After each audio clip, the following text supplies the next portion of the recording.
Olá, boa tarde a todos. Muito bem-vindos para mais esta sessão Humanidades na Saúde, número 127, um projeto criado pelo Dr. Ricardo Cruz. Hoje, embalados por essa bela oração, cantada por Raimundo Fagner, nós vamos discutir o cuidar além do corpo, a medicina e a dimensão humana.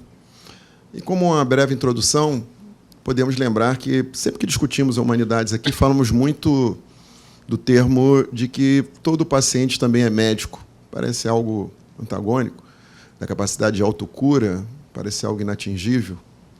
Mas, quando vamos estudar mais a fundo, temos alguns exemplos que já citamos aqui, como de Viktor Frankl, que se transformou num psiquiatra, mas foi um refugiado do campo de concentração. E ele, no seu livro,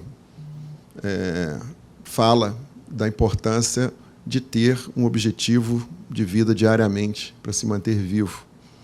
E também quando nós temos os exemplos das Blue Zones, onde eles procuram as áreas do mundo onde as pessoas atingem mais longevidade, mais tempo longevos, entre alimentação, atividade física, etc. Sempre está escrito lá a busca de um objetivo de vida, práticas de reflexão, de espiritualidade, seja qual forem. Por isso, discutindo terapêutica, discutindo saúde, temos que perpassar por esse tema. E, para começar, eu queria chamar para falar meu colega de Unirio, professor Júlio Tolentino, professor adjunto da Universidade Federal do Estado do Rio de Janeiro, cardiologista, e que coordena uma disciplina de espiritualidade em saúde. Júlio, muito obrigado por ter aceito o convite. Tá? Prazer estar aqui com a gente. Dá licença, vou levantar para poder apresentar. E já agradeço imensamente o convite. É uma honra e um prazer enorme estar aqui com pessoas tão ilustres e caras para mim. Então, Ricardo, muito obrigado. O professor Ricardo Lima é um amigo querido, que eu tenho muito prazer e uma honra também de conhecê-lo e trabalhar junto. Denise, também muito obrigado pelo convite. E, naturalmente, o professor Aníbal e quem estiver aqui na mesa. Então, queria avançar por um tema em que... Só ver se está passando aqui. Tá. Aqui não, só lá, né? Tá bom.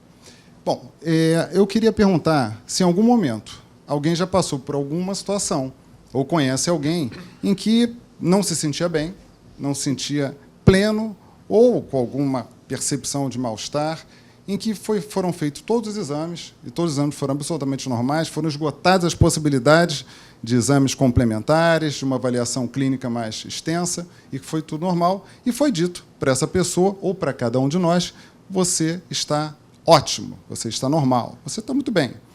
Isso é absolutamente desalinhado com a percepção individual. Então, para ilustrar, eu conto o caso da Maria das Graças, e ela se identifica como Graça, e uma das primeiras atos que temos que fazer para a conexão é exatamente chamar como a pessoa gosta de ser chamada, e ela se identifica como Graça. Ela tem 36 anos, solteira e jornalista, e que ela pergunta, e ela vai no atendimento com essa queixa. Ela disse: me sinto muito estranha e sem nenhuma energia. E ela ficou chateada, porque ela procurou um atendimento médico e todos os exames foram absolutamente normais, e ela achou que teria alguma deficiência de vitamina, teria algum problema na tireoide, enfim, tinha algum acometimento e que não estava conseguindo ser descoberto de forma nenhuma, e que foi dito para ela que ela estava normal e ela estava muito bem. Só que absolutamente desalinhado com a percepção dela, ou seja, da experiência de doença que ela estava tendo. Perfeito. Então, o que ela relatava era tristeza, angústia e muito desânimo. E ela reporta isso, há uns 3 meses atrás, ela tinha uma prima irmã, né, que é sócia dela, de uma empresa de marketing, em que elas tiveram uma briga, foi uma questão muito séria, elas cresceram juntas, as famílias estavam sempre muito próximas, e depois disso ela foi ficando impactou muito profissionalmente, ela não tinha mais conseguido fazer os encontros familiares como faziam regularmente, ela tinha uma prática absolutamente saudável, que para ela era saúde é a percepção individual do que a pessoa entende como sendo saudável, e ela se sentia saudável, ela fazia uma caminhada, ela andava no Jardim Botânico, não sei, esse quem andou é muito bonito, e ela tinha contato com a natureza, que para ela é extremamente significativo, era um momento que ela tinha paz interior. Ela ia num local que ela chamou local de meditação, em que ela ia uma vez por semana, em que ela experimentava a transcendência no local de meditação.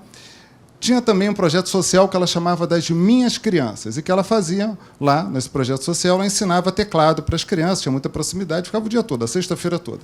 Fato é que, com toda essa confusão, com tudo isso que ela começou a vivenciar, ela começou a abandonar todas essas coisas. E aí eu queria perguntar para vocês se nosso modelo, que foi iniciado, em que nós praticamos com alguma frequência, que é o modelo biomédico, se ele conseguiria explicar exatamente o caso da Graça. Ou seja, os exames totalmente normais. E aí, cada um de nós poderia se sentir confortável e dizer: ô, Graça, você está muito bem. Não entendo. Ela não tinha percepção de estar bem. Então, essa é uma discussão importante, que o modelo biomédico, ele que é pautado na doença, em que é obrigatório que a pessoa tenha percepção de doença porque ela tem algum distúrbio anátomo-fisiológico, bioquímico, que é identificável, e você tratando aquilo ali se resolve. Isso não resolve para Graça. E provavelmente não se resolva para boa parte do nosso público aqui. E aí, com esse avanço, e foi fantástico, porque a medicina cresceu muito com isso, foram várias descobertas que a gente usa até hoje, um modelo que é importante para a dimensão biológica, imaginando que não seria só a dimensão biológica. Isso cresceu no século XIX, no século XX avançou bastante, só que na década de 70 começou a ser muito questionado, e aí vem o George Engel, em 77, ele publica na Science uma proposta de um novo modelo, que seria o biopsicossocial, em que o ser humano não seria avaliado só pelo modelo biológico, ou seja, a Graça ela poderia estar vivenciando isso por um contexto também social, afinal ela largou as questões sociais, a família. Isso começaria a explicar a Graça. Ou seja, ela estava triste, desanimada, e isso daí, já nesse modelo, ela se encaixaria. Em que o ser humano ele não é só uma máquina biológica que a gente conserta como a gente conserta um carro, como se conserta uma máquina qualquer. Em que ele pode ter outras variáveis, em que a ansiedade, depressão é importante, em que ela pode afetar a parte física, em que a raiva, a pessoa pode ter um infarto, pode ter uma crise de raiva, em que ela afeta também a nossa questão biológica, essa dimensão de todos nós, que é a dimensão biológica. Perfeito. Só que esse modelo ele explicaria tudo para a nossa querida Graça. E nesse modelo ele entra sentido de vida, ele entra crença, ele entraria propósito, entraria valores. Então, provavelmente, esse modelo, que foi sensacional e continua sendo extremamente importante, em que avançou para o final, inclusive, da década de 70 e também até o final do século XX, ele não explica tudo. Provavelmente tem algo a mais que o modelo não fechou ainda. E aí, no final do século XX, e agora no século XXI, começaram vários trabalhos, novas propostas em que talvez seja interessante incluir um modelo em que atenda ao que é conexão, sentido, propósito, transcendência. E aí entra exatamente o modelo da espiritualidade. A espiritualidade tem várias definições, uma das que é muito utilizada, nós, inclusive, na Unirio utilizamos bastante, que é da doutora Cristiane Puchalski, que foi um consenso de 2009, depois corroborado de cuidados paliativos de 2014, em que ela propõe o seguinte, que a espiritualidade teria 3 grandes pilares. Primeiro, é uma dimensão dinâmica e intrínseca da humanidade, ou seja, é de todos nós. É do religioso, do não religioso, do ateu, do agnóstico, uma dimensão humana do ser humano. E essa dimensão humana ela tem um segundo pilar, que é a busca de sentido, propósito e transcendência. E um dos aspectos da transcendência é a paz interior. Eu acho pouco provável, se for perguntar a cada um de nós, quem diz assim, não, eu prefiro não ter paz. Então, a paz está inserida nessa questão da transcendência, que a gente transcende. A transcendência é quando você vai além de si, além do self, em que você vai em direção a algo que você entende como sendo importante. Além de você, pode ser a humanidade, pode ser Deus, pode ser a outra pessoa, pode ser algo que você entenda como sendo importante, que transcenda você. Mas tem um outro aspecto, um outro pilar extremamente importante, que é da espiritualidade, que é a conexão. Conexão consigo próprio, conexão com outras pessoas, conexão com a natureza, conexão com o momento presente e conexão com o que é significativo e o que é sagrado. E o que é significativo e sagrado? É individual. O sagrado pode ser o universo, o sagrado pode ser Deus, pode ser seres espirituais, pode ser a outra pessoa em que eu entendo e vejo sagrado no outro. Então, sagrado, o que é significativo é individual. e que ela se expressa por 3 grandes fatores importantes, por práticas, naturalmente, mas por 2 grandes lentes que todos nós temos, que são das nossas crenças, e uma outra lente muito importante são dos nossos valores. Todo mundo aqui, com certeza, enxerga o mundo por pelo menos 2 lentes, que são os valores e são as crenças. Então, a espiritualidade ela comporta tudo isso, e que, naturalmente, não conseguiria comportar no modelo biopsicossocial. Então, começa a avançar para um outro modelo, que é um modelo mais atual, que é um modelo biopsicossocial e espiritual, imaginando que os seres humanos, pelo menos, têm 4 dimensões. A biológica, a física, a emocional, a social e a espiritual, dentro desse conceito de espiritualidade, que começa a atender exatamente à graça. Por quê? Porque o Jardim Botânico tinha paz interior. Ela perdeu, a dimensão espiritual foi afetada. Foi afetada algo que tinha muito sentido, propósito e conexão para ela, que é o trabalho voluntário com as crianças. Então, ela estava com uma afetação, com um acometimento também da dimensão espiritual. Então, a graça, a despeito dela procurar por uma questão física, não era o físico o problema dela. Era a dimensão emocional, e a dimensão espiritual e a social. Então, falar para a graça que está tudo bem é a gente esquecer que existem mais 3 dimensões que eram muito importantes para ela. Seguindo nesse modelo, a partir disso, conhecendo o modelo biopsicossocial e espiritual, a gente começa a entender o cuidado pautado exatamente nesse modelo, ou seja, envolvendo as 4 dimensões. E, nesse contexto, tem um modelo de cuidado biopsicossocial e espiritual, que é um modelo que não atende só na área da saúde, é entre todos nós. É de todos nós. Envolve cada um de nós. Nesse sentido, a Cicely Saunders, que é uma grande nome, na verdade eu tenho uma admiração por ela, que foi assistente social, enfermeira, médica, ela cunha, em 64, um conceito da dor total. A dor não é essa neuroquímica, mas a dor do sofrimento. A dor mesmo é a dor que a gente sente na pele, em que tem nos nossos órgãos, em que muitas vezes não está com uma dor física, mas tem a experiência da dor, que é o sofrimento, que é algo que é muito maior, que afeta, inclusive, a nossa identidade, afeta quem nós somos. É a perda de alguém, perda da própria paz, é algo muito mais profundo e individual. Em que ela fala em que o sofrimento humano vem do que ela foi observada numa paciente. Aliás, tudo começou com a paciente, que ela fala o seguinte: olha só, doutora, a dor começou nas costas, agora tudo em mim está errado. All of me is wrong. Então, tudo em mim está errado. Mostrando que a questão da dor que ela tinha, dessa paciente em cuidado paliativo, que era na região lombar, já não era o problema. Ela achava que todo o contexto dela estava errado, não estava adequado para ela. E aí, nesse modelo que ela traz e que se adequa profundamente ao modelo biopsicossocial, foi uma época muito parecida, é exatamente da dor total. Em que ela traz o seguinte: se a dor total existe, ela precisa de um cuidado total. Então avança exatamente num caminho maior. Não é um cuidado do ser humano no sentido biológico, só um cuidado total. Um cuidado em que entra a humanização. A humanização é trazer o ser humano integral, com as suas 4 dimensões, para o centro do cuidado, do nosso cuidado. E ela fala também o seguinte, que o sofrimento humano só é intolerável quando ninguém cuida. Então precisa ser cuidado para que ele não se torne intolerável qualquer sofrimento em qualquer dessas dimensões ou em todas as dimensões. Isso é bastante interessante, porque, a partir dessa questão do sofrimento, surgiu o seguinte: olha só, como nós vamos curar as pessoas? Se eu tenho um acometimento, uma doença na vesícula, eu vou curar como?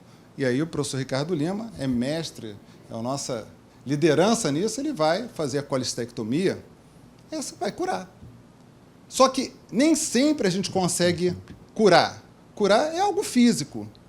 O healing, em que seria a tradução curar, se a gente for colocar em português, é curar e curar, o healing é muito diferente, é muito maior, que é difícil encontrar uma tradução. Tem essa referência que eu acho muito interessante, da doutora Cristiane Puchalski, que fala muito no healing, em que ela sugere que cada pessoa, independente, inclusive, de ser da área da saúde, seja um healer, aquele que promove o healing nas pessoas. O healing é quando você consegue, de alguma forma, a pessoa que está desintegrada, fraturada, fracionada no seu sofrimento, você começa a ajudá-la a se reintegrar, a se reestruturar, a se tornar mais inteira como ela sempre foi ou como ela desejaria ser. No healing, é a possibilidade da gente trazer coerência para a pessoa, paz, propósito dentro de um sentido, dentro de uma situação que, para ela, às vezes, é de uma doença incurável. Então, dentro da doença incurável, existe a possibilidade do healing, em que ela vai e começa a encontrar, ela se reorganiza. E o healing é fundamental que seja proporcionado, ajudado por outra pessoa. Quando alguém está próximo de alguém, e aí entra num contexto religioso, está fazendo uma oração, ela está sendo um healer daquela pessoa. Quando a gente senta do lado de alguém que está em sofrimento e pratica a escutativa, ou a presença nossa compassiva, direcionada para tentar ajudar, beneficiar, aliviar a dor da outra pessoa, nós estamos sendo os healers naquele momento. Então, todos nós podemos ser healers em várias situações, ajudar a pessoa a se reintegrar, pelo menos naquele momento. Isso é interessante porque, avançando nesse conceito, a gente começa a ver o quanto isso é prático para o nosso dia a dia. Essa situação é bastante interessante, foi um trabalho que nós fizemos, em que esse paciente ele foi dito o seguinte, olha só, a gente estava fazendo o atendimento, foi dito o seguinte, olha só, nem adianta falar com ele que ele é muito rebelde, ele só quer beber. Ou seja, é o nosso julgamento normal, habitual, que é tão difícil e duro, mas que nós fazemos isso. Só que para essa pessoa, se a gente for colocá-lo nas 4 dimensões, física, ele tinha tosse, fraqueza e emagrecimento, que era o que chamava a atenção de todo mundo. Inclusive, ninguém queria ficar perto dele, porque achava que ele estava com tuberculose, e podia estar mesmo. Mas só que isso daí, de verdade, para ele não era mais importante. Ele tinha questões muito mais sérias. Ele estava triste, desanimado, com baixa autoestima, pensamento de morte, ele foi abandonado pelos filhos. Ele morava numa casa, questão social dele, que era um cômodo único, isolado, lá, sozinho, uma grande pobreza. Ele, da questão espiritual, da dimensão espiritual, ele não conseguia encontrar sentido no seu sofrimento. Era uma vida que não tinha sentido, não tinha esperança. Ele também se sentia abandonado por Deus. Só que, nesse contexto, o que a gente faz? Qual é a nossa conduta? Ou com uma situação dele, ou quando alguém diz, por que comigo? Por que com um familiar meu? A doutora Cristina Puchalski fala que a nossa função, nessa situação, é fazer exatamente a presença compassiva. Compaixão não é só ter a identificação empática com a dor do outro, perceber, se sensibilizar com a dor da outra pessoa. É se inclinar para, de alguma forma, aliviar, minimizar, evitar, ajudar a pessoa na sua dor. Então, a compaixão ela é profundamente proativa. A empatia, não. A empatia não precisa ser proativa. A compaixão sempre é proativa. E dentro da compaixão, você pode ter só a sua presença compassiva do lado da outra pessoa. Isso ajuda muito. Pode ser o silêncio compassivo, você pode ficar quieto dentro de uma dor muito grande, mas mostrando que você está lá junto com a pessoa. E você pode praticar, e que eles recomendam, a escuta ativa e empática, direcionado para o outro, sem julgamento, sem dar conselhos, sem tentar achar um sentido para outra pessoa, mas deixando que ela se reorganize, encontre sentido no que ela está vivenciando, na dor dela. Ela começa a se organizar, começa a perceber que ela não está só, que ela não está isolada no seu sofrimento.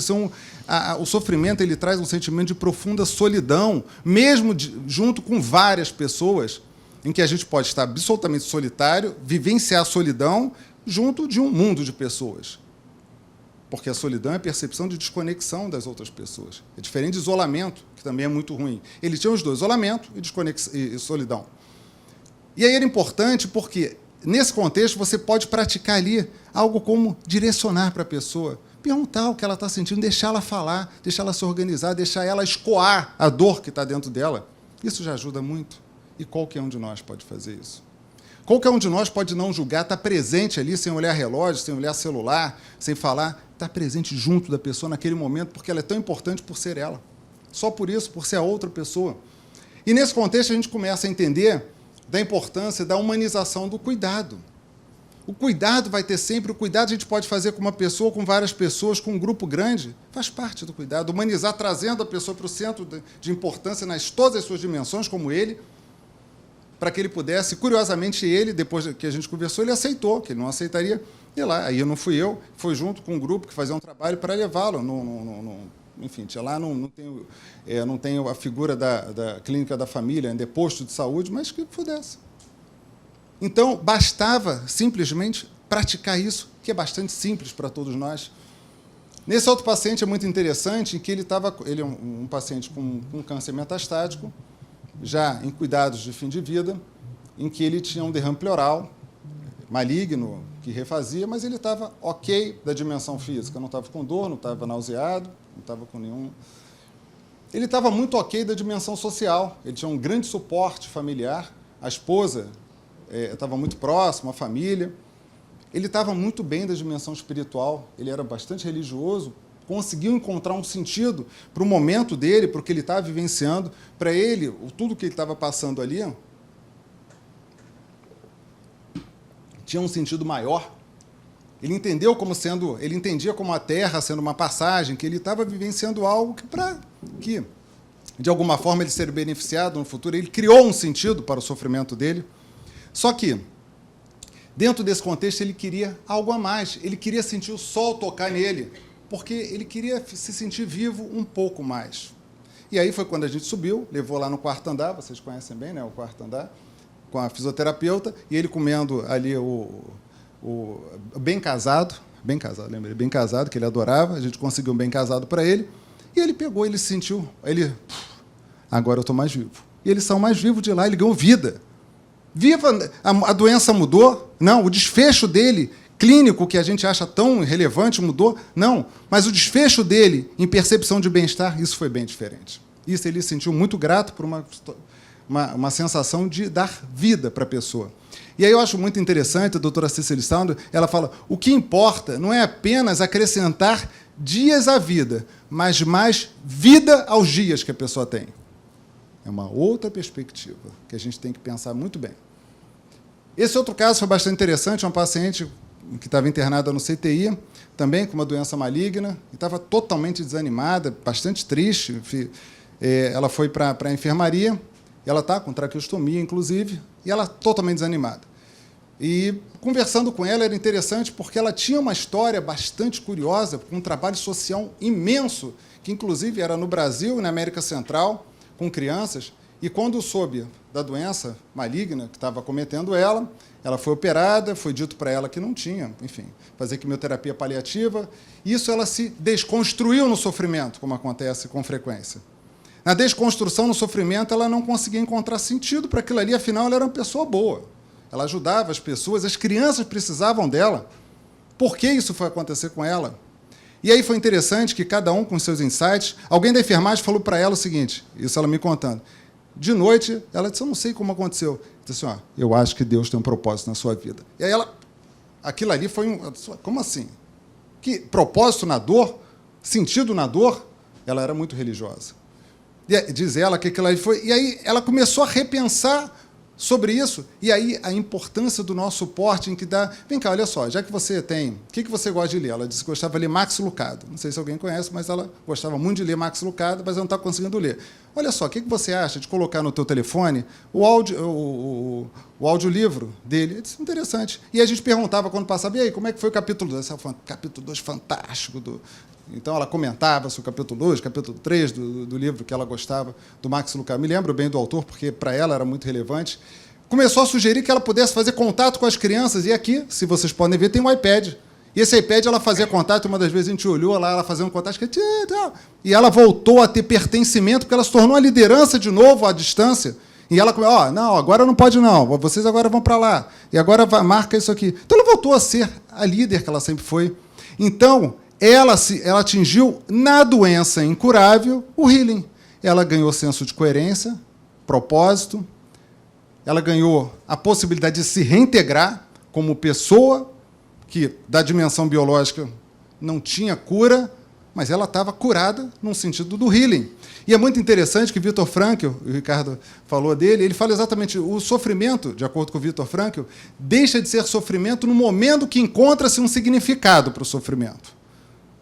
Então, encontrar um significado do sofrimento, ele, de acordo com o Viktor Frankl, deixa de ser um sofrimento, ou pelo menos ele não se torna um desespero ou algo intolerável. E ela, inclusive, teve uma coisa chamada, um construto chamado de crescimento pós-traumático, que é muito interessante, em que, diante de algumas situações, a pessoa não vai para o mesmo patamar.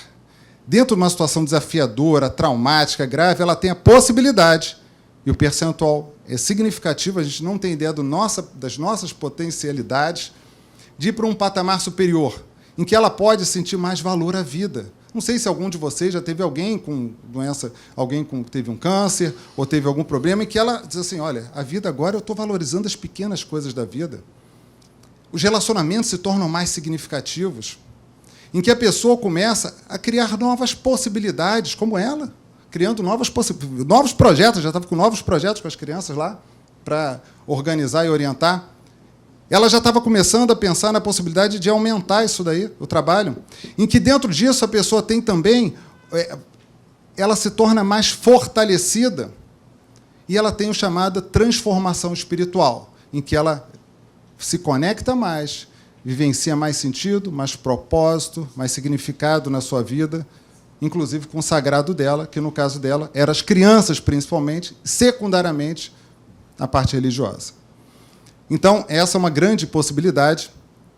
E, para finalizar, o último caso, esse jovem, a gente estava na nossa disciplina de saúde e espiritualidade da Unirio, e tem uma aula prática aí, então a gente foi com os alunos lá na aula prática, fazer anamnese espiritual, e, enfim, discutir. E aí, quando a gente foi, é um jovem de 26 anos, com um tumor testicular, bastante avançado, e a gente conversando com ele, ele está bastante triste. E a tristeza, quando a pessoa está triste, ou ela não está bem, certamente alguma das dimensões está afetada, ou todas. Se a gente não está ticando nas dimensões, então a gente não vai estar bem. Todos nós aqui. Inclusive, muitas vezes não encontrar sentido, ele não encontrava sentido na doença dele. Por que a doença dele? Jovem, né? E aí, conversando com ele, era interessante que ele era uma pessoa que ele era evangélico, mas já não ia mais à igreja, não tinha mais contato com o pastor, não tinha contato com a sua comunidade religiosa, em que, com a doença, ele acabou se afastando, enfim, ele ficou muito chateado, muito triste, sem, mais uma vez, encontrar propósito, sentido naquilo ali. Ele se afastou da sua comunidade religiosa, ele tinha uma questão, depois, conversando com ele, com um pai muito grave, enfim, que ele tinha discutido um problema com o pai, a esposa dele ficava com ele o tempo todo, e a gente começou pequenas intervenções, perguntar o que fazia, por que para ele interessante, ele achou interessante ter a Bíblia, alguém lá conseguiu, um aluno conseguiu, levou a Bíblia para ele. Isso foi numa terça-feira, que são as aulas de saúde e espiritualidade, à tarde. Na quinta-feira, ele disse que queria muito comer pudim. Bom, eu confesso que é o que eu mais gosto também, então não foi nada difícil comer pudim com ele. A gente arrumou o pudim, né, quebrando um pouco o protocolo, e a gente levou o pudim, a gente comendo o pudim junto lá, tinha mais gente, só que eu não coloquei aqui, tinha também aluno junto. A gente comendo o pudim, ele falou que ele estava já sentindo melhor. E ele estava mais animado. E é curioso, porque não mudou a doença dele. Se mudou, foi pior, porque a doença já estava com morfina venosa. Então, ele se sentia melhor. E ele estava animado, obviamente eu não coloquei, mas ele estava com um sorriso grande ali, comendo pudim, devagarzinho. E ele disse, olha, mas um grande problema agora é a questão com meu pai. Essa é uma questão, para mim, importante. E a gente conversando com ele, você acha que seria interessante, de alguma forma, você fazer contato, não com seu pai, isso é uma questão, mas fazer contato com o seu líder religioso? Ele disse, acho que sim. E isso foi numa quinta-feira, na sexta-feira foi líder religioso, e quando ele falou com o líder religioso, que conhecia a comunidade, a esposa falou, ela fez contato com o pai dele. E aí eu fui lá num domingo, né, porque tinha piorado e tal, e aí no sábado o pai dele foi lá, e quando eu cheguei lá no domingo, foi interessante, que a gente foi resolver uma outra coisa, fui lá falar com ele, ele falou, olha, 5 toneladas, como se fosse ontem ele falando, saíram 5 toneladas daqui. Que aí ele teve uma reconciliação, não foi só questão de perdão, foi mais avançada ainda, uma proposta, inclusive, bastante ousada, que é a proposta cristã da reconciliação, que é bastante avançada do que se propõe, que é o perdão. E ele, dentro do contexto dele religioso, ele conseguiu se reconciliar com o pai. Então, ele estava se sentindo melhor, a doença avançando. E, nesse contexto, dentro do avanço da doença, ele, na segunda, piorou, e, na sexta-feira, ele faleceu. O nosso contato com ele foi de terça até a outra terça-feira, foi uma semana. em que, para a gente, ele foi tão generoso com cada um de nós que ele proporcionou tanto aprendizado, tanto ensinamento para a gente do cuidado. E aí, mais uma vez, trazendo a Cicely Saunders, que ela faz o seguinte: você importa porque você é você. É isso, você importa porque você é você. E você importa até o último momento da sua vida.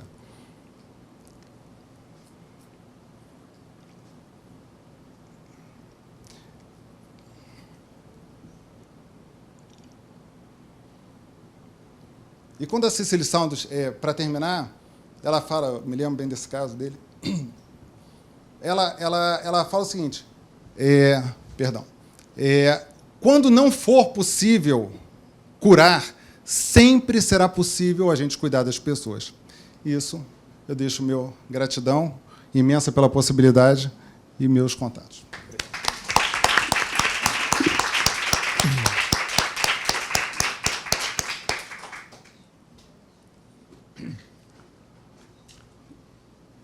Foi bom. Obrigado. Muito bom. Muito bom, né, Wicks? Foi. Eu até gostaria de falar para o Júlio o seguinte.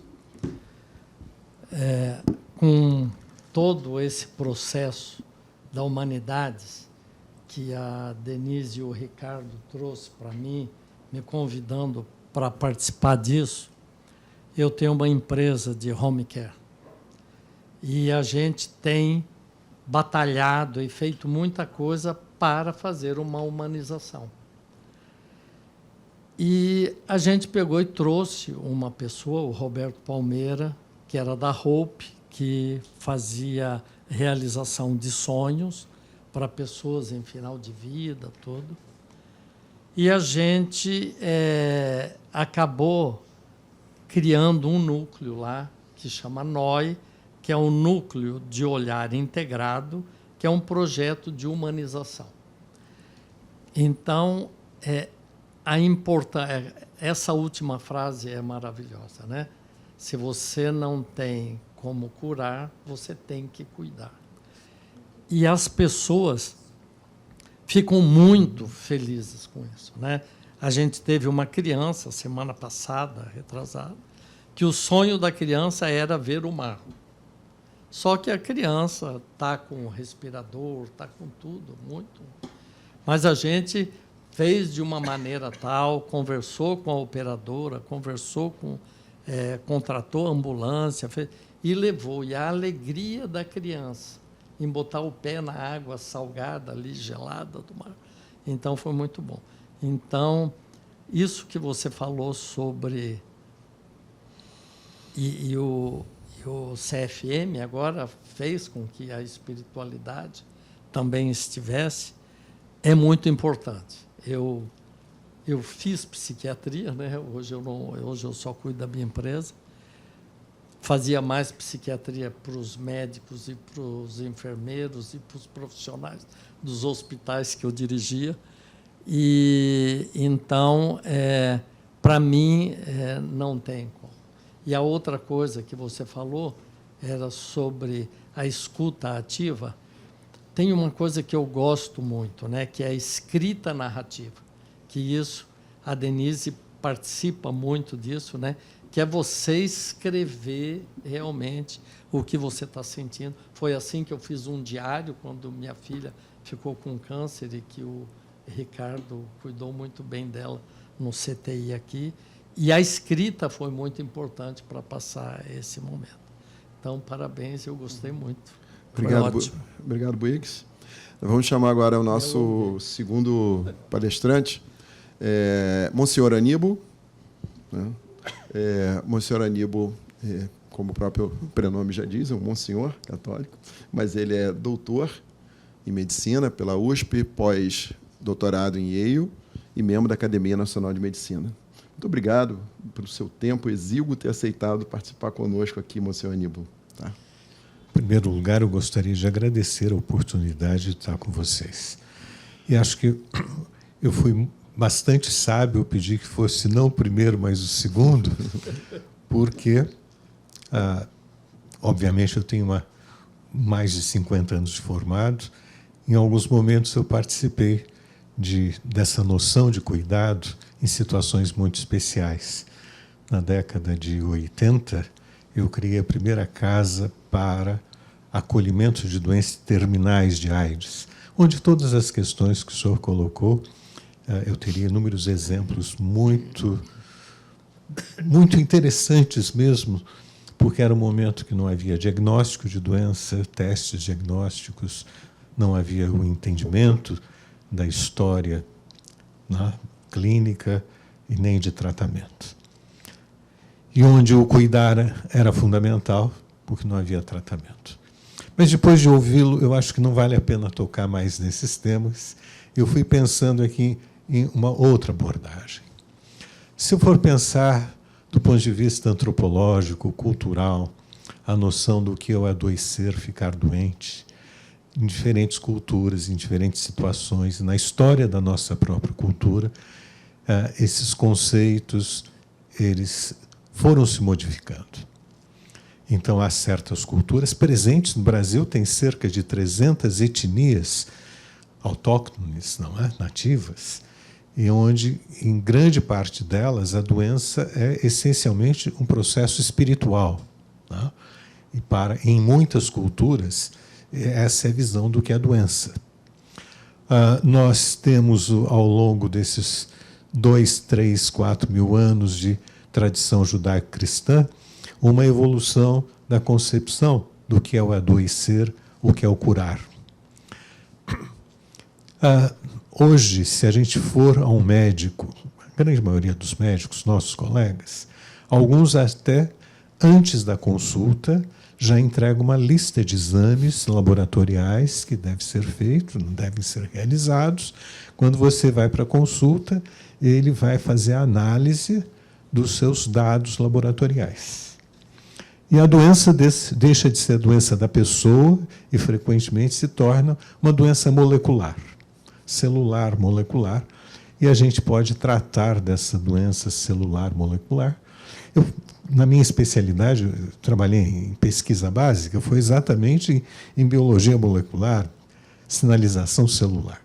Portanto, a gente entende que é uma linguagem, uma sintaxe biológica, e quando essa linguagem, de alguma forma, ela é alterada, interrompida, ampliada, diminuída, você tem uma disfunção molecular celular. E hoje é muito fácil detectar o ponto diagnóstico, saber qual é a alteração molecular, fazer uma intervenção molecular. E essa é uma visão muito presente. Eu diria presente em algumas doenças, por exemplo, a grande parte das neoplasias. É exatamente isto, com grande sofisticação molecular. Todavia, a doença, como o professor colocou com muita clareza, ela vai muito além disto. A doença ela é global, a doença da pessoa. E eu aprendi, há 60 anos atrás, quando era estudante de medicina, eu ouvi muito. Ele não tem nada. Não? Você vai, faz o exame, não tem nada. Isso sempre me questionou. Por que alguém vai sair de casa às 3 horas da madrugada e vai para um pronto-socorro se não tem nada? Alguma coisa ele tem que ter, que talvez na primeira abordagem não foi detectada. E aí eu gostaria de, à medida que o senhor foi apresentando as coisas, eu retornei ao século XIII. É alguma coisa que se consolida bem do século XIII, mas ela é muito anterior. Em que eu chamaria as doenças da alma, que vão além do corpo. E que, às vezes, a gente pensa tanto em cuidar e a gente não faz o diagnóstico da doença da alma. Eu vou pegar 7 doenças da alma estabelecidas no século XIII, foi quando elas foram, de certo modo, eu diria, sistematizadas. E me desculpem se eu for falar de coisas muito óbvias, não é? A primeira doença da alma é a gula. E às vezes a gente pensa em gula como o desejo de comer, não é? Mas a gula é um desejo insaciável naquilo que é não necessário, que vai além do necessário. A gula é uma expressão da cobiça, do egoísmo, não é? que eu tenho que trazer as coisas para mim. E se do ponto de vista metabólico, o comer muito, não é? Talvez a obesidade seja um dos grandes problemas da sociedade contemporânea, eu diria que isso é um aspecto externo, porque a obesidade ela tem um outro peso interior, em que ela é essa gula, esse desejo insaciável do ter, do cobiçar, do desejar, que é inalcançável. E, portanto, por mais que se tenha, mais se desejará. Esse é o problema da obesidade, mas eu não estou me referindo à obesidade. Estou me referindo a essa gula interior, que é uma forma, um modo de viver, que é uma doença gravíssima, porque traz um nível de infelicidade extraordinário. A segunda coisa que eu gostaria de dizer é sobre avareza. A avareza é esse desejo de reter, não é? E teria muitos exemplos que eu vi ao longo da vida de pessoas avaras que não eram capazes de utilizar o que têm para guardar e ter mais. Não é? Ele não é capaz de usar o que tem nem para ele, nem para o próximo, nem para a sua família, porque ele quer ter e ter mais. Já vi pessoas, não é? Que a família é aquele... Estou pegando coisas do passado, talvez na sociedade contemporânea pareça estranho, mas não é. É aquela pessoa, pode ser homem, mulher, marido, esposa, que eles têm o seu salário, mas eles não fornecem o mínimo para que em casa tenha uma boa alimentação. O exemplo que eu pego do passado é o marido que trabalhava, 5, 6 filhos em casa, mas eu vi muito disso, em que ele não dá dinheiro para fazer o mercado, a compra. Ele tem o dinheiro, mas ele coloca o ter acima do ser e viver. Isso é muito comum. Há muitas pessoas que trabalham adoidadamente para ter e não para viver e para ser feliz. Portanto, a avareza é uma doença muito grave. E que se a gente, como médicos, como cuidadores, a gente não for capaz de indicar qual que é a doença da pessoa, a pessoa não cai em si e a gente não cuida daquilo que não é conhecido. Vou partir para a terceira, que é a luxúria. Muitas vezes a gente associa diretamente luxúria com sexualidade. Na realidade, o termo latino é o deixar dominar-se pelas paixões. São pessoas que têm uma vida em que eles não são mais capazes de exercer a sua autonomia, porque eles vivem continuamente sobre uma luxúria que é as suas paixões descontroladas. A gente poderia falar muito de quais são as paixões, mas eu posso colocar, isso está muito próximo, por exemplo, de ciúme, não é? Uma paixão descontrolada que, sob a guisa de ser amor, destrói todos, não é? E isto é luxúria. Poderia pegar inúmeros outros exemplos, certamente cada um, se for pensar, conseguiria trazer sugestões extraordinárias. Eu passaria para uma outra doença, que é a ira, que é o intenso e descontrolado sentimento de raiva, de ódio, de rancor, que pode gerar o sentimento de vingança, eventualmente não. Mas o número de pessoas que, movidas por esse sentimento de ira, que geralmente redunda em rancor, que se tornam profundamente amargas, de uma amargura que vai destruindo, isolando, destruindo, diminuindo, apequenando. E às vezes as pessoas acham que essa sua raiva, esse seu rancor, atinge a pessoa que ele quer atingir. Jamais atinge, ou nem sabe muitas vezes. São sentimentos que destroem aqueles que o cultivam, e não é contra aqueles que eles desejariam agredir, não é?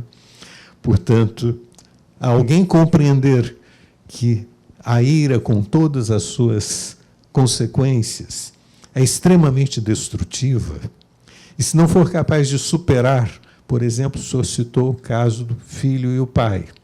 Certamente era um rancor que pesava quantas toneladas? 5 toneladas. Não é? E não pesava certamente muito no pai, não, porque o rancor pesa em quem tem o rancor. Não é? Eu iria para a inveja. É interessante que os invejosos, de um modo geral, têm muito e querem ter mais. Ele quer ter o que o outro tem. Não é? Não é a questão de que se ele precisa daquilo. Ele quer ter porque o outro tem. É uma coisa extremamente presente na nossa sociedade. Eu me lembro de um professor, já morreu, nem me lembro mais o nome dele, se lembrar também não falaria, mas conheci muito. Esse senhor, ele era um professor importante, não era no Brasil, era fora do Brasil. Ele tinha uma coleção de Mont Blanc no bolso, devia ter umas 10 Mont Blancs. Ele tinha essa questão de que ele tinha que ter tudo que o outro tinha, um pouco mais. Não é? E como ele não se referia a uma única pessoa, a inveja era de muitos, haja coisa para ele ter, não é? E o invejoso, ele nunca poderá ser feliz, porque não é uma questão de suas necessidades serem completadas, respondidas. É uma necessidade sempre ter mais do que os outros. Isso é interminável. Isso causa uma dor, muitas vezes não explícita. E eu estou falando aqui de doenças que raramente entram, eu diria, em um diálogo com o médico, no sentido de fazer a sua anamnese de suas doenças. O médico me pergunta: o senhor tem inveja? Não é? O senhor tem rancor? Mas há outros caminhos para se chegar a esses diagnósticos. Eu vou para o sexto, que é a preguiça, que é a falta de capricho, de esmero, de empenho, negligência, desleixo, morosidade, lentidão e moleza. Eu que fui professor, eu sou professor com a carteira assinada pela primeira vez em 1969 como professor. E talvez seja a coisa que eu tinha encontrado em todas as turmas de aluno, é o aluno preguiçoso. E fui durante inúmeros anos, sou até hoje reitor de uma universidade, não é? Tem a relação dos funcionários, dos professores. Como a preguiça é uma doença endêmica. Não é? E essa preguiça, ela leva a essa malevolência, essa negligência, essa incapacidade de fazer as coisas bem feitas, perde a noção do capricho, da perfeição, da alegria de produzir alguma coisa bonita, boa, perfeita. Isso é um dos elementos que vai minando a autoestima, porque a pessoa percebe que ela não completa suas tarefas, completa mal, faz por fazer. Isso vai tirando, eu diria, o brilho do olho, a alegria da vida, o entusiasmo. A preguiça é alguma coisa que, eu diria que é uma doença grave. Pode haver doenças físicas que levem a um depauperamento em que a pessoa não tenha condições, ânimo. Isso é uma outra coisa. Eu estou me referindo ao indivíduo que não tem o gosto pela perfeição, o gosto pelo bem, o gosto pela coisa boa, bonita, bela. Aí ele entra nessa malevolência de vida. E eu terminaria, eu não quero, de modo algum, extrapolar meu tempo, eu gostaria de falar de orgulho, soberba, arrogância, vaidade, vanglória. São coisas extremamente comuns. A maior parte de nós vivemos a academia como universidade, ambientes talvez extremamente competitivos em nossas carreiras, em nossas profissões. E talvez uma das coisas mais chocantes para mim é a pessoa que acredita que ele realmente é o melhor do mundo. Né? Que ele é o melhor cirurgião, que é o melhor, que é o presidente, sei lá do quê. Não sei se já ouviram, ou só eu que ouço esses discursos, mas esses discursos que existe uma vaidade. A vaidade gera arrogância, ele passa a ser melhor do que os outros. Não é? Ele passa a ter uma soberba em que ele intimida os outros, uma relação extremamente... são doenças contagiosas, não é? Porque ele vive aquilo, mas ele leva o outro a ter uma doença também da alma. A vanglória. Não é? Se a gente tiver uma noção de finitude, o que é a glória de nossas vidas? Eu tenho quantos minutos que eu não gosto de ultrapassar? Tem mais 5. 5. Então, todos nós temos problemas com a finitude. E muitos de nós têm o desejo de eu diria, uma vida eterna, não é? Uma imortalidade, de alguma forma. E aí o conceito de mortalidade é muito variado, e é isso que eu gostaria de referir. Nas academias, todos se dizem imortais, e a imortalidade acadêmica é que, quando ele morre, alguém vai lembrá-lo cada vez que o que ocupar aquela cadeira vai fazer um discurso. Na minha experiência de academia, a referência aos anteriores não leva mais do que 1 minuto ou 2. Essa é a tal da imortalidade. As pessoas falam de si, mas falar do que morreu é muito pouco que se fala. Mas, se eu for pensar, qual é a imortalidade que eu desejo? Acho que muitas pessoas desejam uma imortalidade que é a permanência da finitude, a permanência daquilo que eu sou. Eu quero ser imortal, né, sendo que eu sou. Uma maluquice na minha cabeça.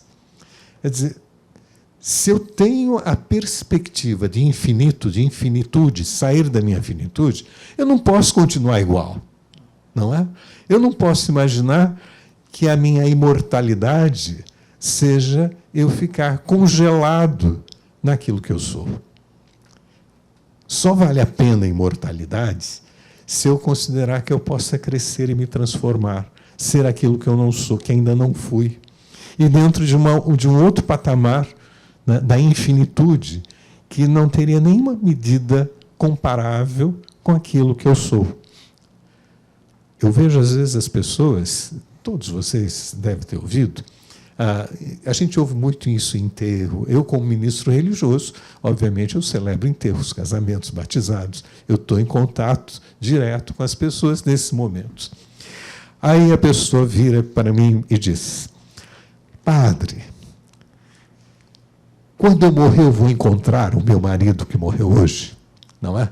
Então, o seu desejo de imortalidade é que tudo volte a ser como é hoje. Como é hoje. Tá? Então, também o orgulho, a vaidade, essa coisa da vanglória, de eu ser, a arrogância, eu quero isto para sempre.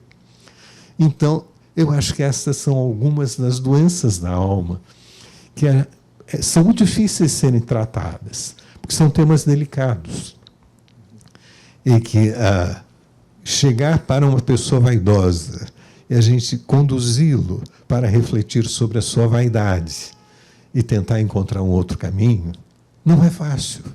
Mas ela sofre profundamente as consequências da vaidade, do orgulho, da soberba, da ira, não é? Então, as doenças da alma, elas são doenças muito complexas e que nenhum de nós chegará a um final feliz, para quem faz medicina paliativa, para quem pensa, não é, em toda essa trajetória de final de vida. Ninguém morrerá bem se ele não tiver as suas doenças da alma de alguma forma curadas.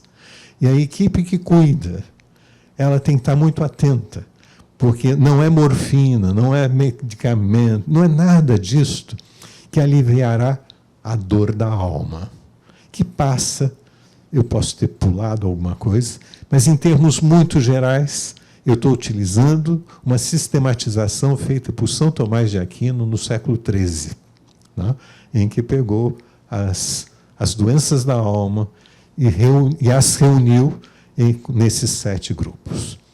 Então, a minha mensagem é que, quando a gente vai pensar realmente, né, no cuidar além do corpo, eu tenho que cuidar dos sentimentos interiores, que eu genericamente estou chamando de alma, que é o termo que vem, ânima, do termo latino, mas é aquilo que nos move, nos sustenta, que dá sentido a cada um de nós, que é sinônimo de espíritos, de espiritualidade, que é cultivar isto que é o nosso sustentáculo interior de vida.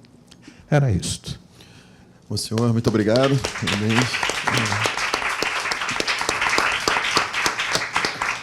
O senhor, além de rever São Tomás de Aquino, o senhor fez um resumo de todo o roteiro do Seven. Quem quiser assistir o Sete Pecados Capitais vai ver tudo isso lá também. Mas o mais importante é que depois de 73 anos de vida, pela primeira vez, eu entendi efetivamente os 7 pecados capitais.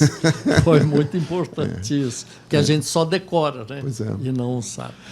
Nós estamos aqui, né, como sempre, né? Eu fiquei tão emocionado com a música inicial, Denise, que eu nem comecei, né? Online, né, como sempre. Estamos nas mídias, principalmente no Instagram. Estamos aqui ao vivo com alguns presentes no auditório e temos aberto a possibilidade de perguntas, interações, à vontade, né? Sejam presenciais ou não, né? A gente tem 2 colegas na plateia, né? Um graduando e um pós-graduando, Beatriz e Pedro. Não sei se vocês querem dar um testemunho. Trabalham com suporte de espiritualidade com pacientes. Se quiserem dar um rápido exemplo, testemunho, nós ficaríamos muito gratos. Por favor. Pedro, primeiro. Olá, bom dia a todos. Grande prazer estar aqui aprendendo com vocês. Esse é um assunto muito interessante que está crescendo na medicina, a relação da espiritualidade. Hoje já podemos perceber como podemos aplicar algumas questões como essa.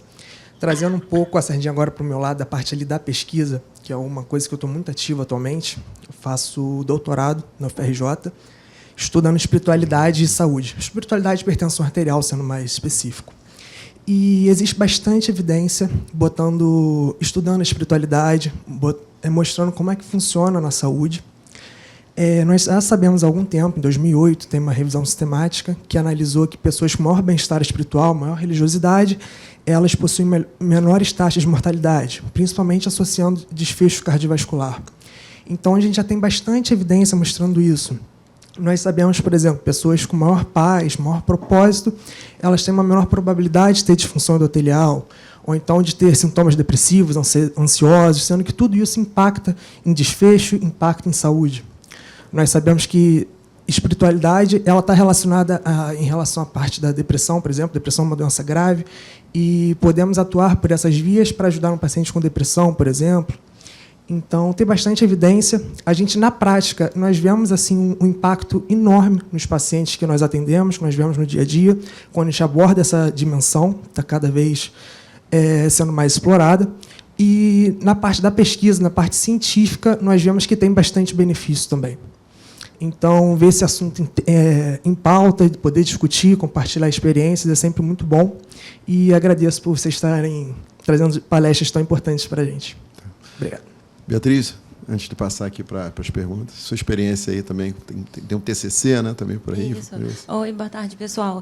Eu sou Beatriz, eu sou acadêmica lá da Unirio e agora uma das monitoras de saúde e espiritualidade, e é muito importante, assim, na parte do aprendizado, a gente ir aprendendo isso mesmo, como a gente aborda a espiritualidade do paciente, a gente consegue ver, identificar o que traz sentido para o paciente, também é bom para a nossa prática como aluno, conseguir enxergar o nosso sentido assim, dentro da medicina. E agora a gente está fazendo uma pesquisa lá na Unirio com o uso da visualização terapêutica, que é traduzido no sentido literal do inglês, vem como imagem guiada, que é um roteiro que a gente orienta o paciente assim, a relaxar, se imaginar em um ambiente confortável, e isso ajuda a ter essa conexão também com o ambiente, porque dentro do ambiente hospitalar nem sempre a pessoa pode ter esse contato externo, e aí nesse roteiro que a gente faz, dão alguns exemplos, né, de ambientes exteriores, e aí é muito interessante ver o que a pessoa conta,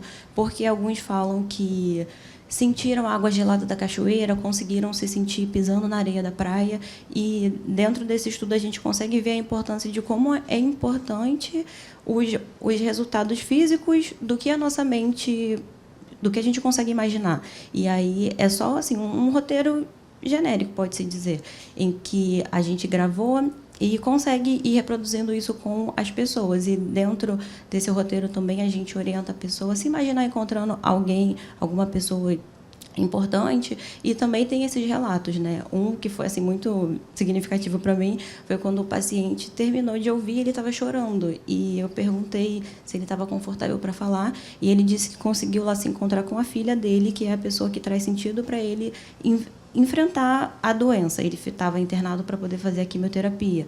E aí, como esse áudio pequeno, né, de 5 minutos que a gente faz, tem muitas respostas.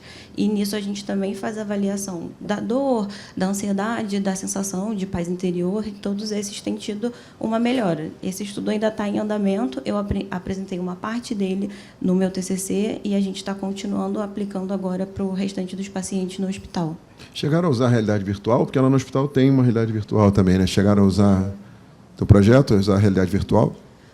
Lá a gente também tem, entra até com um projeto de pesquisa também como extensão, tem. Eu não faço parte, né, da realidade virtual, mas costuma funcionar assim, de uma maneira semelhante. As pessoas conseguem colocar o cenário que a pessoa deseja estar, e também tem muitos resultados, né, importantes. O professor Júlio pode falar um pouco mais sobre a realidade virtual. Obrigado, Beatriz. Diga, Júlio. Na realidade, tem alguns projetos. O Pedro faz, não só lá no Fundão, mas na Unihil, faz parte de um grupo, né, que é chamado Projeto MindScore, em que uma das intervenções é intervenção em gratidão, meditação da gratidão, que nós avaliamos o coração, o funcionamento do coração antes e durante a intervenção. A Beatriz, nossa querida Bia, ela faz um trabalho muito lindo, porque traz às pessoas algo muito significativo e sagrado, que é um contato com a natureza, com pessoas que para ela é importante. Isso faz com que o que ela percebe do ponto de vista de visualização impacta também na sua biologia, isso é bem sabido, mas, mais importante, num conforto, e traz um significado maior, que se prorroga durante a internação. E esse, Ricardo, é um projeto que eu também faço parte, que eu tenho a gratidão e a oportunidade de estar junto lá com o grupo, que a gente chama de IEV, Intervenção em Espiritualidade Virtual, em que a gente a Bia faz a natureza com a imaginação, e nesse projeto, é uma outra forma de trazer isso à pessoa que está internada, ou seja, ela é levada pela Bia Natureza, outros locais por visualização, na realidade virtual por vídeos, em realidade virtual, em que ela vai para um local que para ela é significativo, que é sagrado, que pode ser religioso ou não religioso, também tem um impacto imenso na sua percepção de bem-estar. Temos uma pergunta aqui online, monsenhor. Eles perguntam se... A Tânia Valente pergunta se a cura, né? Se você consegue realmente, para a alma, você conseguir uma cura, ou se é apenas uma paliação, digamos assim, né? Todas essas doenças são curáveis e exigem um grande esforço. Eu vou comparar a doença da alma com aquela primeira que eu disse, que é a gula. Não é? Certamente é difícil a gente fazer dieta, perder peso, controlar o apetite, não é? Da mesma forma que a decisão de fazer uma dieta pode ter os seus grandes benefícios, todas essas doenças da alma, elas são curáveis com a decisão de superar-se, sair da dimensão de que eu sou sozinho, porque nenhum de nós existe independentemente, por mais que a gente advoga autonomia e outros conceitos desse tipo, nós somos extremamente dependentes. Se quando eu olho uma colônia de fungo, de bactéria, a colônia humana são pessoas, né, que colonizam a superfície da Terra, mas a noção de pessoa ela é muito restrita, porque, na realidade, o que nós somos é parte de uma humanidade. E tanto no processo do adoecer como do curar, o meu pertencimento ele é fundamental. E o terapeuta é importante nisso. E o terapeuta eu diria que o terapeuta ele é a ligação entre o indivíduo e a sociedade. Se o terapeuta não for capaz de incluir o excluído, que foi excluído por alguém ou auto-excluiu-se, que é o mais difícil, não é? O terapeuta tem que ser aquele capaz de gerar novos laços de comunicação e de integração.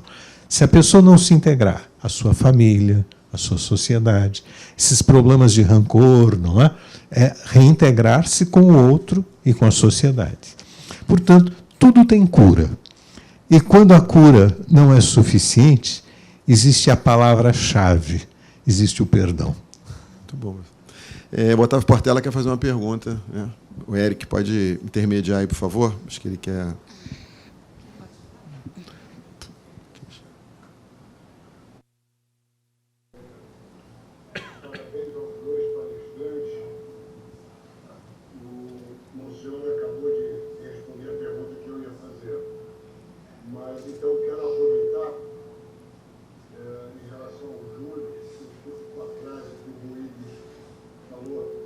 Já que nós não podemos curar, podemos cuidar. Essa frase me marcou muito. E quanto ao Monsenhor, logo no início da palestra, ele falou uma frase que ela é muito válida na medicina. Nós só diagnosticamos aquilo que conhecemos. Obrigado, e foi uma sessão maravilhosa. Obrigado, Otávio, sempre você nos prestigiando. Temos uma pergunta do Instagram que acho que parte foi respondida, mas pode ser retivada, que pergunta quais práticas espirituais podem ajudar no autocuidado. Né? Já falamos algumas ali, não sei se Júlio e Monsenhor querem citar mais alguma, por favor. Essa pergunta é bem interessante, que existem várias intervenções em espiritualidade. Existem algumas formas que são o uso do recurso individual, em que a gente otimiza o recurso, a pessoa faz meditação, que é uma prática que pode ser religiosa ou não religiosa, dependendo do direcionamento.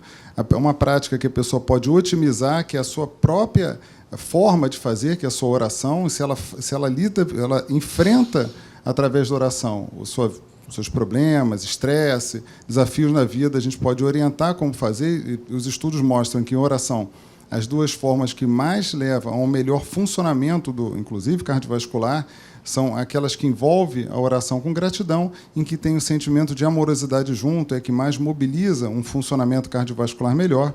Existem tem várias outras técnicas que a gente pode usar. Que é da chamada coerência cardíaca, em que a gente pode ativar o melhor funcionamento do sistema nervoso central com o coração, e que isso faz com que, diante de uma situação estressora, a pessoa lide melhor. E ela começa tem um artigo recente que reporta muito bem isso, que é a chamada respiração focada no coração, em que você faz a respiração pensando no centro, inspirando fundo por 5 segundos, soltando 5 segundos, para que façam 5 incursões respiratórias por minuto, e você é otimizado quando você inclui, durante essa prática, sentimentos de gratidão ou de amorosidade. Isso faz com que o funcionamento cardiovascular melhore imensamente, por uma forma que é mensurável, inclusive, e também a lida com estresse, diminuição de cortisol. Citando mais algumas, mais duas, para não ficar muito tempo, tem uma técnica que eu acho bastante interessante, que chama do saborear. É o savoring, em que você pode orientar a pessoa dentro do que ela está fazendo, ou seja, algo que ela já faz, ou que ela busque fazer que seja significativo, em que ela prolongue e use todas os seus sentidos durante o que ela está fazendo. E isso pode reportar, no caso do saborear, para a dimensão espiritual, ou seja, ver o pôr do sol, estar junto com alguém que é significativo, estar fazendo junto com a natureza, tem vários estudos em natureza, ajudando, inclusive ativando áreas que são muito protetoras do nosso sistema físico e mental, em que ela prolonga aquele momento, usando os sentidos, e depois ela se lembra daquele momento. E é uma técnica chamada saborear, são várias intervenções, e para finalizar, para não ocupar muito tempo, e quem tiver interesse, depois eu posso passar, porque tem um número enorme de intervenções de espiritualidade, é o viver mindfulness. O viver mindfulness é interessante porque você tem uma ideia do mindfulness como sendo meditação mindfulness. Meditação é uma prática formal mindfulness.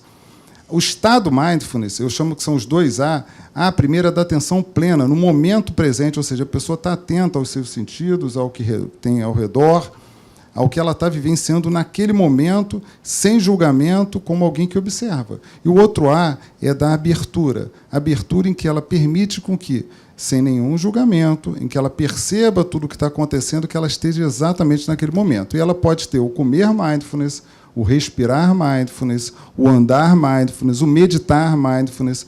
Então, isso traz uma ativação do sistema nervoso central, uma ativação do funcionamento do coração, e quando ela inclui espiritualidade, saiu também um trabalho recente, espiritualidade no mindfulness, na respiração mindfulness, isso é uma das propostas que tem melhor benefício para lidar com estresse, com tristeza, com momentos desafiadores que a pessoa está vivenciando. Pode falar, professor. Eu gostaria de juntar um outro aspecto em que, dentro de uma visão antropológica, multicultural, são os momentos de reintegração social, não é? Que numa cultura greco-latina são os grandes festivais, numa cultura judaica são os jubileus e outros momentos, numa cultura judaico-cristã é a escuta como comunidade da palavra sagrada. Isto não é só na cultura ocidental, mas um aspecto fundamental, ao meu ver, é que a espiritualidade não pode ser uma coisa individual, que isola e que a pessoa acha que encontrar-se-á diante da plenitude do bem, não é? E da solução de tudo sozinho. Eu acho que o grande problema contemporâneo é a perda do sentido de pertencimento. Espiritualidade é um dos elementos, eu diria, unitivos de uma sociedade. Por isso que inúmeras denominações religiosas, das mais variadas vertentes, terão os seus cultos, os seus momentos de colocarem-se juntos na escuta e na partilha de uma sabedoria e de uma prática religiosa. Este talvez seja um dos pontos fundamentais. A nossa sociedade vai se tornando cada vez uma sociedade formada por indivíduos isolados, sozinhos. E se a nossa espiritualidade ela não for um exercício da comunhão, da partilha, da unidade, ela pode ser um caminho, eu diria, falso, um caminho que leva a um isolamento existencial. Quando a pessoa pode achar que ela tem a plenitude de uma vida que ela não tem. Em algum momento isso irá a cair, essa expectativa, se ela não estiver profundamente inserida dentro do seu conjunto social. Antes da pergunta lá atrás, queria falar 2 testemunhos aqui. O doutor Gilberto Rôniga nos parabenizou pela excelente e emocionante apresentação. E ele pergunta só como é que o grupo vê a morte assistida dentro desse cenário. Júlio, depois a gente encaminha para a pergunta. Isso daí é um tema quente, né, e que, na realidade, envolve grupos específicos dentro do hospital, que, no caso, é o grupo dos cuidados paliativos, e que tem todo um cuidado, não só o cuidado do cuidar da pessoa, mas um cuidado que envolve várias questões, que são questões médicas mesmo, questões que tenham um envolvimento da família, um envolvimento da pessoa, autorização. Então, é um contexto mais complexo da morte assistida, em que, tendo isso sendo autorizado, é diferente da eutanásia, é um outro contexto, é um contexto diferente, mas que envolve algo um pouco maior do que só uma assistência médica. Isso envolve outras questões que são questões que pode envolver jurídico, tem que envolver a família, o paciente. Então, é caso a caso e que tem que estar muito bem construído para que tenha essa proposta. Então, lá no hospital, por exemplo, o grupo lá, eles têm um super cuidado com isso, assim, que é um grupo que eu nem participo, que é dos cuidados paliativos, mas eles são muito atentos e muito cautelosos com essa questão. De fato, é uma questão complexa. Por quê? Porque a gente está pensando dentro de visões antropológicas muito distintas. Portanto, é o próprio significado da vida. A pessoa para quem a vida perdeu o seu significado, não é? A morte assistida, provocada, induzida, ela é uma resposta, porque a sua vida não tem sentido. Eu entendo que cada pessoa, quando ela é levada eu acho que é uma função do terapeuta, levada a compreender o significado de sua vida, a dor, o sofrimento, tudo passa a ter sentido para ela. Então, a terminalização da dor, simplesmente para terminar a dor, perde a razão de ser. Então, quanto mais a pessoa estiver desconectada da comunidade e da vida, mais ela deseja morrer. Tá? E isto vai se manifestar, depois a sociedade tenta trabalhar do ponto de vista legal, de direitos, etc. Tal. Todas essas legalidades e direitos nem sempre levam à felicidade. Tá? É muito comum as pessoas que buscam direitos, nunca terão direitos suficientes, sempre se sentirão profundamente infelizes, porque elas não descobriram o sentido de sua vida. Não descobriram que não é uma questão de direito, é uma questão daquilo que eu sou capaz de fazer, oferecer e dar. É a reversão do processo. Maturidade, eu diria que o conceito de maturidade é aquele momento que eu passo de ser aquele que recebe para aquele que é capaz de oferecer. E se eu passo a vida inteira precisando receber, eu não cheguei à maturidade. E aí, eu acho que aí está a origem de muitos desses problemas difíceis de se resolver na sociedade. E se eu me isolo, eu jamais atingirei a maturidade, que é um processo essencialmente de inserção na sociedade e na coletividade. Júlio, quer falar também, Júlio? Que eu tenho uma pergunta ali. Você quer falar mais alguma coisa ou não? Tem a pergunta lá, por favor. Boa tarde. Primeiramente, sim, muito obrigada pela oportunidade de estar participando dessa fala desses dois mestres, né? Eu sou engenheira de segurança do Hospital Samaritano, né? E a engenheira, nesse ambiente, vocês veem que a gente fica tentando buscar um meio termo nisso. E hoje, a legislação brasileira ela exige que, a partir de maio, os aspectos psicossociais sejam tratados junto aos trabalhadores, porque identificaram que os trabalhadores estavam se lesionando muito por questões diversas.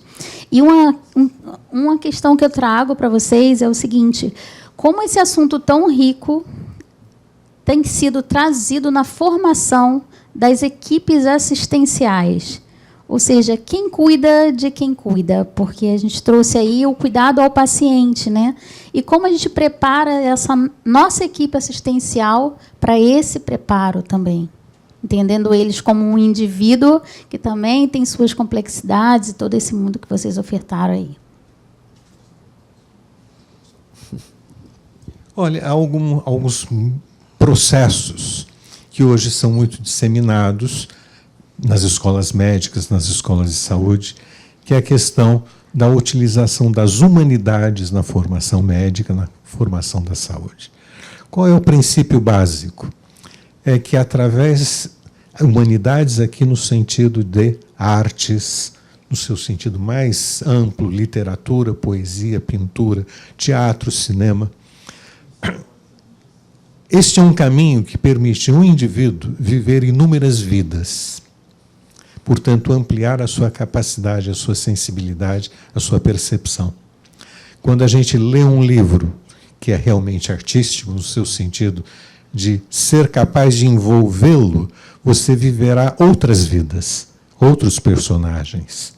Isso amplia a sua capacidade de percepção que a própria experiência pessoal não lhe dá. Então, há 30, 40 anos atrás, eu criei grupos de leitura para os cuidadores de doentes, onde a gente fazia um percurso, isso se repetia, eu ainda morava em São Paulo, periodicamente, onde haviam alguns textos literários em que a gente percorria. Eu vou me lembrar de alguns textos que eu acho muito importantes. Por exemplo, eu ser capaz de ler e discutir A Morte de Ivan Illich, não é?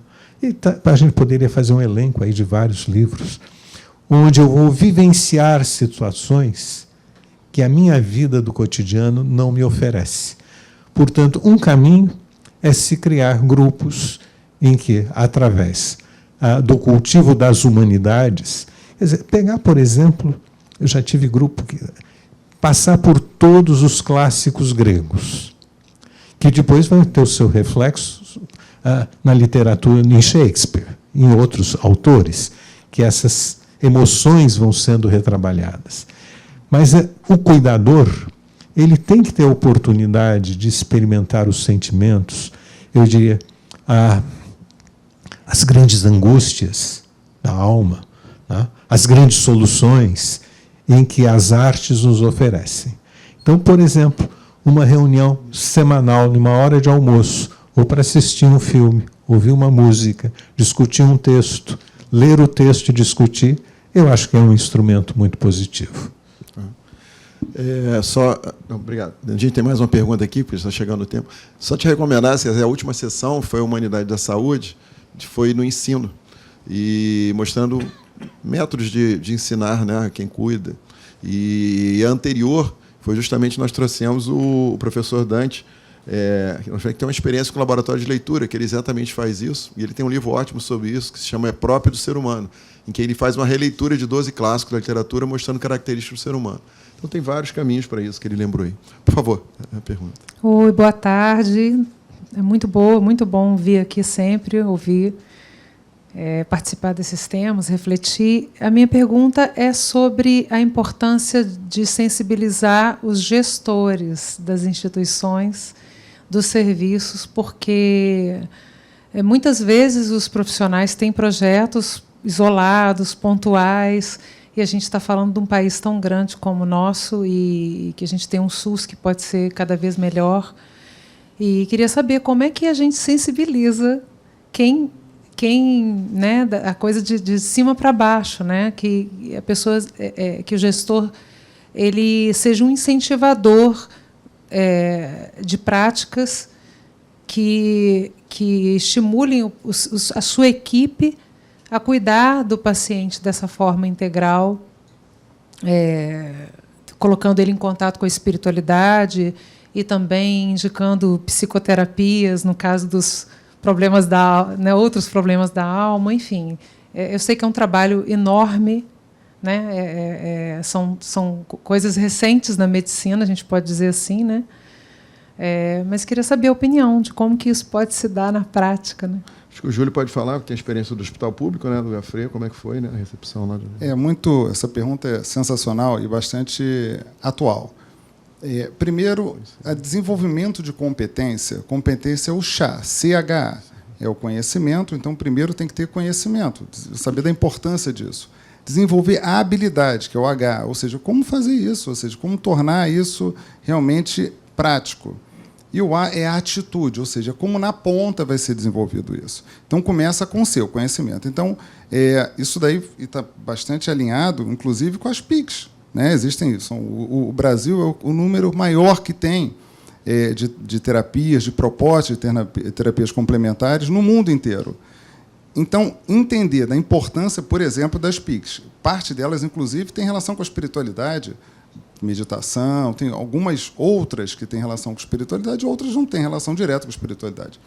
Fato é que, demonstrando, através do conhecimento dos gestores, da importância científica dessa abordagem em benefício das pessoas, ou seja, atuando na medicina ou no cuidado, não importa, centrado na pessoa, entendendo que isso vai impactar, esse é o primeiro, na minha opinião, o mais importante, é o primeiro grande passo, é o conhecimento. Segundo é como isso vai ser feito, porque não é tão simples.